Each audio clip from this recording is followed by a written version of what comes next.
గౌరవనీయులు మక్తల్ ఎమ్మెల్యే వాకిటి శ్రీహరిపై చేసిన తప్పుడు ఆరోపణలను ఖండించిన ఆత్మకూరు కాంగ్రెస్ మండలం కమిటీ ఈ సందర్భంగా మక్తల్ నియోజకవర్గం ఆత్మకూరు మున్సిపల్ కేంద్రంలోని స్థానిక ఆర్ఎండ్బి గెస్ట్ హౌస్ లో విలేకరుల సమావేశం నిర్వహించిన ఆత్మకూరు మండల కాంగ్రెస్ పార్టీ అధ్యక్షులు ఆర్ పరమేష్, టౌన్ అధ్యక్షులు నల్లగొండ శ్రీనివాసులు, యువజన కాంగ్రెస్ అధ్యక్షులు తులసిరాజు యాదవ్, ఆత్మకూరు మాజీ మండల అధ్యక్షులు మరియు సీనియర్ నాయకులు ఎండి రహమతుల్లా, కాంగ్రెస్ సీనియర్ నాయకులు మాట్లాడుతూ బడుగు బలహీన వర్గాల ఆశజ్యోతి బీసీ నేత అయినటువంటి మక్తల్ ఎమ్మెల్యే వాకిటి శ్రీహరిపై కొందరు తప్పుడు ప్రచారం చేస్తున్నారని, ఆ వార్తలను ప్రజలు ఎటువంటి పరిస్థితుల్లో కూడా నమ్మవద్దని, తప్పుడు ప్రచారాలు చేసేవారు ఎంతటి వారైనా సరే చట్టపరమైన చర్యలు తీసుకుంటామని విలేకరుల సమావేశంలో పేర్కొనడం జరిగింది.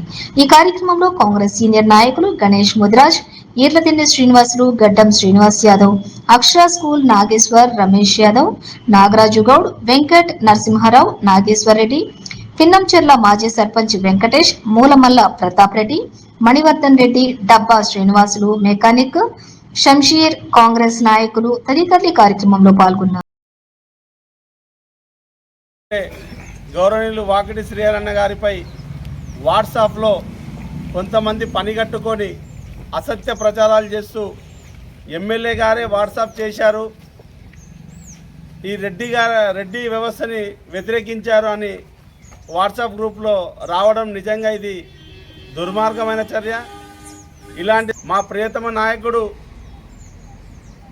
రేవంత్ రెడ్డి గారు సీఎం కావాలని మనమందరము అన్ని కులాలకు అతీతంగా ఉన్న పార్టీ ఏదైనా ఉంది అంటే అది కాంగ్రెస్ పార్టీ.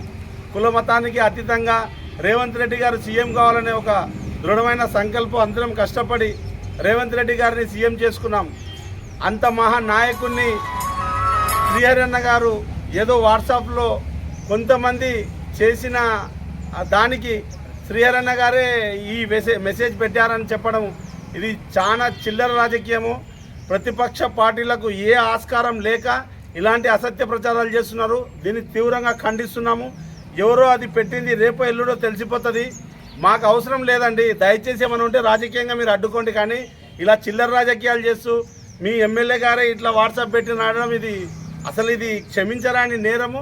దీన్ని తీవ్రంగా ఖండిస్తున్నాము. అదేవిధంగా ఇప్పుడు మంత్రివర్గ విస్తరణలో అన్నకు చోటు వస్తుంది ఖచ్చితంగా. ఇది బీసీ వర్గాలైతేనేమి, ఎస్సీ వర్గాలైతేమి, రెడ్డి వర్గాలైతేమి అందరూ కలిసి కట్టుగా శ్రీహరన్న గారికి ఒక ముదిరాజ్ బిడ్డకు మంత్రి పదవి ఇవ్వాలనే ఒక ఉద్దేశంతో అధిష్టానం ఉంది. అది జీర్ణించుకోలేక కొంతమంది వాట్సాప్లో ఇట్లా అసత్య ప్రచారాలు చేస్తున్నారు. ఖబర్దార్, అసత్య ప్రచారాలు చేసిన వాళ్ళకు తగిన మూల్యం చెల్లిస్తాము. దానికి త్వరలోనే సమాధానం చెప్తామని తెలియజేసుకుంటూ ఇక్కడికి వచ్చేసిన మండల అధ్యక్షులకి, యూత్ కాంగ్రెస్ అధ్యక్షులకి, పట్టణ అధ్యక్షులకి, కాంగ్రెస్ పార్టీకి తరఫున ఈ ప్రెస్ మీట్లో పాల్గొన్న కాంగ్రెస్ ఆత్మకూరు మండల ప్రజలందరికీ ధన్యవాదాలు తెలుపుతూ జై హింద్, జై కాంగ్రెస్. తీవ్రంగా నిన్న ప్రెస్ మీట్ పెట్టి కూడా ఖండించడం జరిగింది ఎమ్మెల్యే గారు. ఎందుకంటే గతంలో ఎన్నడూ లేనిది, గత ఎమ్మెల్యేలు కూడా మనం అందరం చూసినాము. ఈరోజు ఆత్మకూరు విషయంలో కూడా రెవెన్యూ కోసము అసెంబ్లీలో గలెత్తిన వ్యక్తి, అదేవిధంగా గవర్నమెంట్ హాస్పిటల్ గురించి కూడా గలమెత్తిన వ్యక్తి. అటువంటి వ్యక్తి మనకు దొరుకుతాడని ఒకసారి మన ఆత్మ పరిశీలన చేసుకోవాలి. ఎందుకొరకు ఈ మాట చెప్పాలనుకుంటే బడుగు బలిగిన వారికి అందరినీ, అన్ని కులాలను కూడా కలుపుకో ఎత్తురంటే అది వాకిటి శ్రీహరి మాత్రమే. శ్రీహరి కూడా ఏ ఊరికి పోయినా కనీసం ఒక 20 నుంచి 30 మంది కులాలకు అతీతంగా పేరు పెట్టుకుని పిలిచే వ్యక్తి. అటువంటి వ్యక్తి మీద ఆరోపణలు చేస్తూ ఉన్నారు. గత 2 రోజులుగా ఎంపీల ఈ రకంగా పోస్టు పెట్టిండ్రు. రెడ్డి పాలన, ప్రజాపాలన అనేసి చెప్పి ఈ రేవంత్ రెడ్డి పైన ఆరోపణలు వస్తున్నాయని చెప్పి పెట్టిండ్రు. ఇది వాస్తవంగా చెప్పాలంటే గత 10 సంవత్సరాలుగా ఎప్పుడైతే రేవంత్ రెడ్డి